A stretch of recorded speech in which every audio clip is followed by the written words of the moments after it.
આપણી ગાડી નીકળી ગઈ છે હવે બેટ દ્વારકા સુદર્શન સેતુ ઉપર. દ્વારકા જઈને પાછા મળીએ. બેટ દ્વારકા આવે છે 33 કિલોમીટર દૂર છે. આ કંપનીમાં જતીનભાઈ નોકરી કરતા, પણ જ્યારથી બૂસ મારવા માંડ્યા પછી એને કાઢી નાખવામાં આવ્યા. ભાઈ ગજબ બેइज्जती है. એ ભાઈની સત્ય ઘટના છે કહેવામાં આવે ભાઈ. कैसे कैसे लोग रहते हैं यार यहाँ पर. હનુમાન દાદાનું મંદિર રસ્તામાં આવ્યું. જય હનુમાન દાદા, ચમત્કારી હનુમાનજી. હા એલા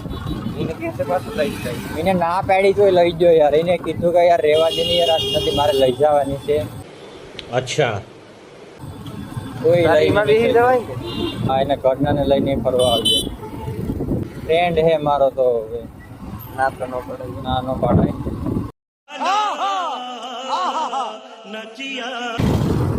આપણે પૂકી ગયા છે દર્શન ક્ષેત્ર પર બેટ દ્વારકા.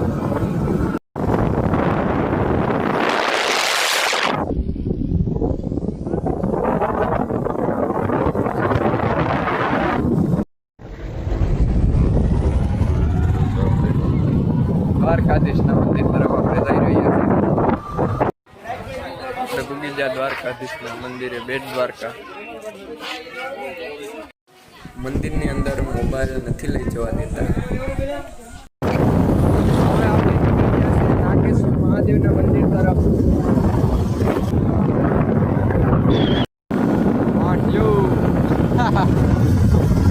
આ પૂરી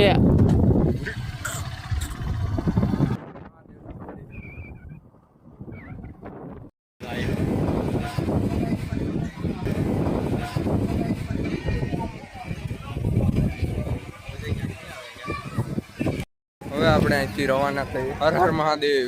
ભણવા જવાની મજા આવે ને? ભણવા જવાની. शाबाश बेटा. પીએસઆઈ બનવાની. अब ये कौन है बे? આ બધીમાંથી સારા કેટલાક છે તમારે? મારા આપણે ઉલ્લાળી ગલ દેખાય કંપનીના છે, બીજા બધા આપણા.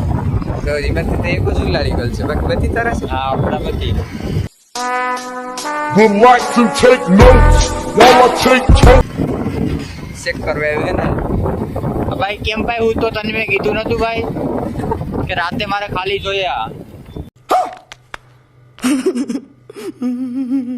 તમને યાર 1.5 લાખ પગાર યાર આપીએ. ડ્રાઈવરને 1.5 લાખ આપો. એ તો ડ્રાઈવર તો ધનવાનો હે ને.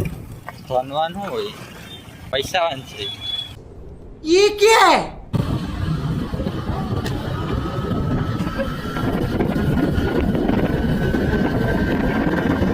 હવે આપણે દ્વારકાધીશના દર્શન કરીને પાછા ઘર તરફ નીકળીએ. જય દ્વારકાધીશ. જય દ્વારકા.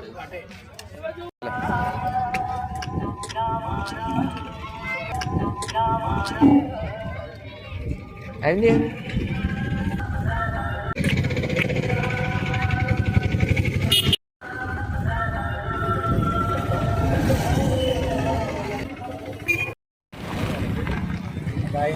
સારું.